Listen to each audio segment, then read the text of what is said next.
कोल्हापूर जिल्ह्यातील विशालगड येथील मशिदीवर हल्ला करणाऱ्या समाजकंटकांवर कठोर कारवाई करा. समाजवादी पार्टीची मागणी.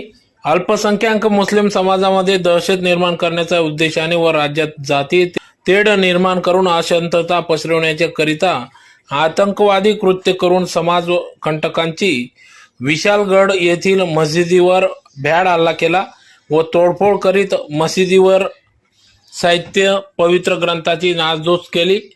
पोलिसांच्या उपस्थितीत नंगानाच निरपराध लोकांना, लहान मुलांना, महिलांना मारहाण केली. या घटनेचा या ठिकाणी समाजवादी पार्टीच्या वतीने निषेध व्यक्त करण्यात आला. तर भ्याड कुकर्म करीत असतानाच हा व्हिडिओ व्हायरल असताना संबंधित आतंकवाद्यांना त्वरित व तात्काळ अटक करून त्यांच्यावर कठोर कारवाई करावी अशी मागणी या ठिकाणी करण्यात आली. तर ज्या पोलिसांच्या उपस्थितीत सदर कायदा तुडवला गेला